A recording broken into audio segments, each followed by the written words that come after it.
A key component of the modern world economy, the chemical industry delivers products and innovations to enhance everyday life. It is also an industry in transformation, where chemical executives and workers are delivering growth and industry-changing advancements while responding to pressures from investors, regulators, and public opinion. Discover how leading companies are approaching these challenges here on The Chemical Show. Join Victoria Meyer, president of Progressio Global and host of The Chemical Show, as she speaks with executives across the industry and learns how they are leading their companies to grow, transform, and push industry boundaries on all frontiers. Here's your host, Victoria Meyer. Hi, this is Victoria Meyer. Welcome back to The Chemical Show. This is a Thursday quick hitter, which is a bit more tactical in nature. I'm addressing topics and questions that I'm hearing from folks in the industry, relevant news and timely happenings, and giving strategic and tactical answers and approaches. Today's topic is optimizing customer experience through third-party service providers. Service providers, particularly those who engage with your customer on your behalf, play a critical role in the chemical industry. Today's episode actually ties back to episode 104, which featured Jennifer Braun of Trinity Logistics discussing the dynamics of the chemical shipping industry. One of the things that Jennifer said that really stood out to me is the increased role that Trinity and other logistics companies played during the pandemic, particularly as it related to customer communication during times of supply chain instability, which, as we all know, over the past couple of years, there has been a lot of supply chain instability. What Jennifer said was, we became a key communicator between customer and supplier, sharing what we knew about the supplier's availability and the overall supply chain situation. Many of our customers relied on us to be their communication piece and being able to do whatever it would take to service their customers. Powerful, critical. And it also brings to mind, whose customer is this anyway? So, as you guys know, Trinity and third-party logistics companies, and whether they be trucking companies or rail companies, et cetera, have always had an interface role between chemical suppliers and their customers. They play a vital and critical role to the actual delivery of the product. But are they doing it in a way that meets your customer experience expectations? So we talk a lot about customer experience on The Chemical Show. And when I think about customer experience, it's really about being end-to-end and omni-channel. All right, so what does that mean? First of all, end-to-end. The customer experience is not about customer service, although it's a component of it. It is not just about customer acquisition, the early part of your customer journey, or about sales and marketing. But it really starts in the early days that your customers and future customers become aware of you and start interacting with you all the way through fulfillment and beyond. Customer experience is influenced by your company and by the service providers that you hire of a wide variety. So that's end to end. That is the end to end piece. Omnichannel often refers to online or e-commerce, commerce or digitization, or whether you're selling through salespeople. It also refers to your service providers. So customer experience is critically important to know that it's end to end, beginning to end, cradle to grave, and omni-channel. The other thing that I find really important to remember is the last experience that your customer has with you and your brand, and defines their perception of your business and your company, is the delivery to their site. And of course, the follow-on invoicing process, et cetera. Although that's going to be a little bit of a topic of another discussion, because that is often handled in-house, and that's its own story. So when we think about this end-to-end delivery and that last mile on the end, from a B2B perspective, we often say, well, our customers get it. right? They know that company X, Y, and Z is not the one that's actually doing in control of the very final piece of getting product to the customer's location. That's true.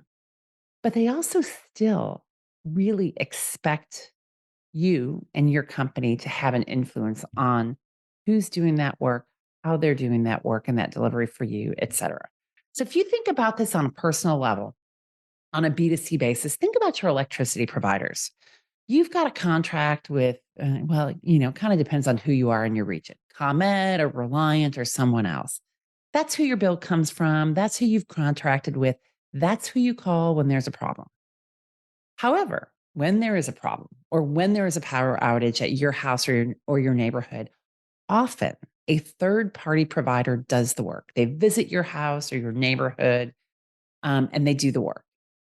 And that's part of your customer experience. And, sometimes you think, well, do we think when the power is out, oh, Joe's Electrical Service, who is the third party service provider responsible for doing that work, has been rude or they're slow to respond? Or do we think, oh, Reliant, who's sending me my bill, who I've contracted with, is slow to respond? It's the latter, right?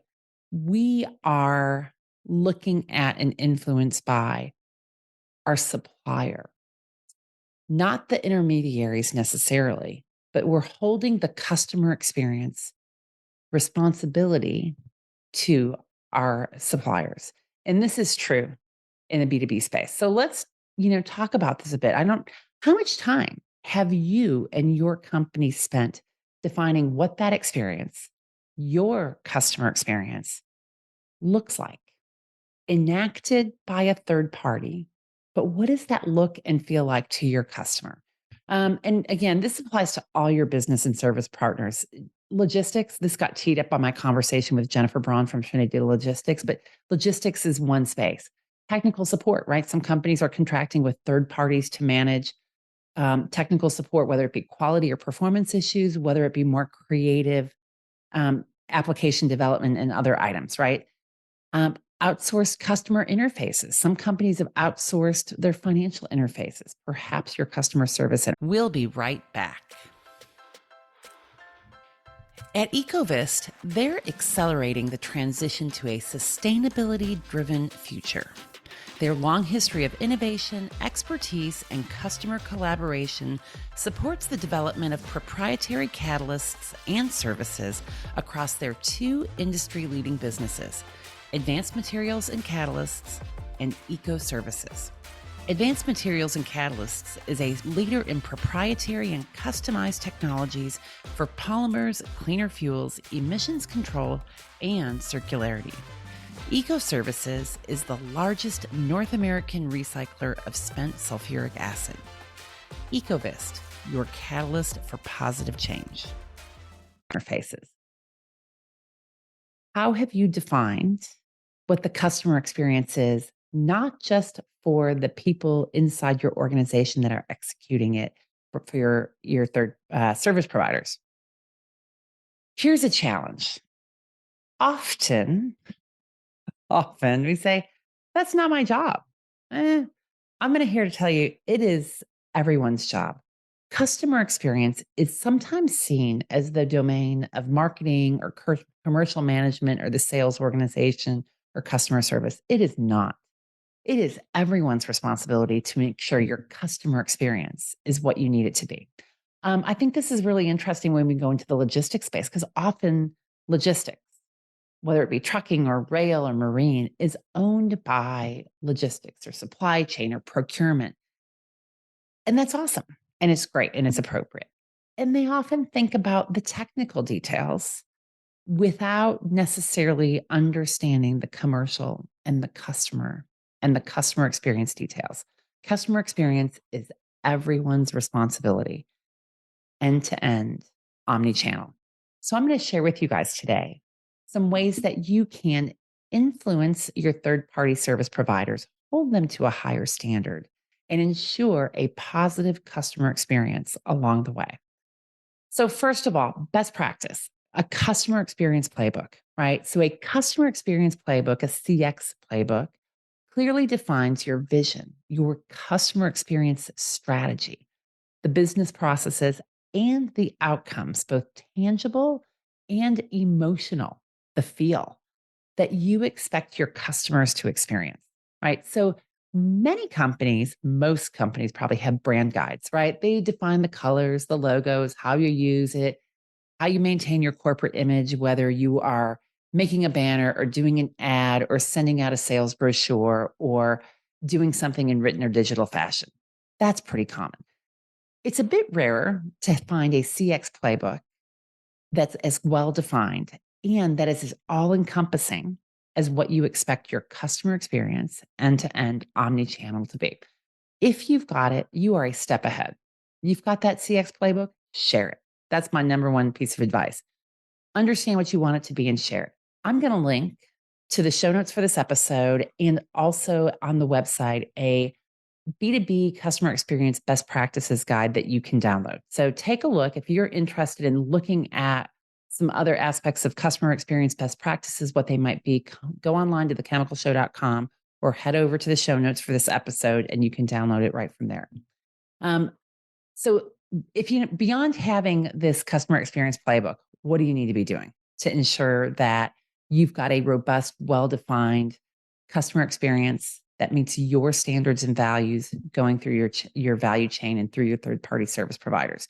Number one, clearly communicate expectations, right? So you're starting with that CX playbook if you've got it. It needs to be not just the technical requirements, right? And we're good at defining technical requirements.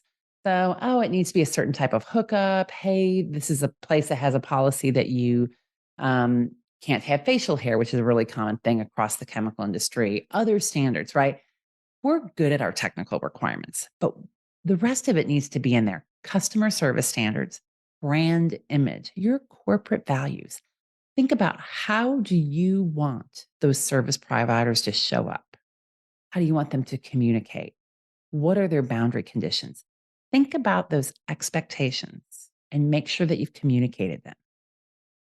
Part two, build it into your contracts and requirements. Set service level standards and incorporate that into service level agreements, right? So, again, as I mentioned, often we're really good at covering the technical details of what we need equipment, PPE, the specific dates and times potentially of arrival. But other aspects that you should be including are your performance metrics, your customer experience expectations. Some of these things are around response times, resolution procedures, quality standards. Be really clear and build it in up front so that you don't have surprises on the back end. You are clear and transparent in those requirements. Part three, clarify communications and the role with your company. It is striking to me um, what Jennifer from Trinity Logistics said, how the critical role that they took and they stepped up role that they took during the pandemic for communications between customers and suppliers, your customers, their suppliers, right? Getting really clear about what does that communication look like? Who is it? Who's on first? Who are the key points of contact at the different points of execution between you and your customer? Do you know who that is? Does your customer know who that is? Getting really clear and defining who those individuals are, how you contact them, what their role is critical. What are your forms of communication, right? So, is this a supplier that can, a service provider, I should say, that can tie into your CRM system? Do you want to be communicated back through text or email or phone call?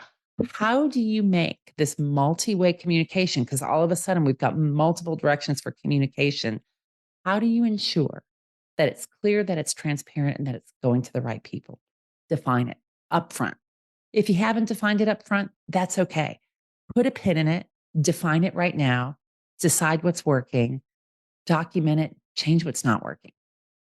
Um, Step four is really around building transparency. Transparency is critical, as you know, when you're working with third party service providers.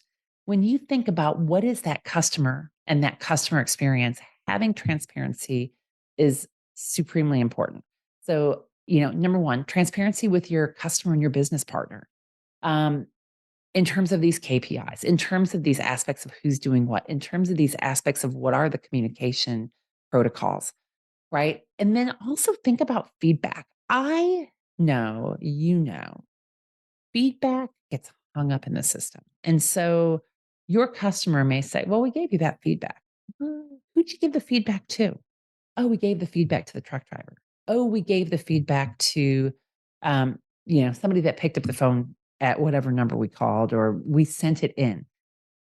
Understand what those chains of communication are for feedback. Make sure you have a way of bringing it in, doing something with it, and improving your customer experience. Customer experience is everyone's responsibility, right? It's both end to end, customer activation through fulfillment and beyond, and multi channel. And when you're relying on third party service providers who interface with customers on your behalf, managing and defining the customer experience is crucial. At the end of the day, your customers are doing business with you. So, anyway, thanks for listening today. How does your company influence or control the customer experience through your service providers? What have I missed? What's working well for you? Send me a message on LinkedIn. Send me an email via the website, thechemicalshow.com. Let me know. I would really love to hear from you. I really value that perspective that you bring to me. And as I mentioned earlier, I am linking in the show notes and on the website to a download on B2B customer experience best practices. Go online, take a look, and tell me what you think. Thanks for listening today to The Chemical Show. Keep listening, following, sharing, and we will talk to you again soon. We've come to the end of today's podcast. We hope you enjoyed your time with us and want to learn more. Simply visit thechemicalshow.com for additional information and helpful resources. Join us again next time here on The Chemical Show with Victoria Meyer.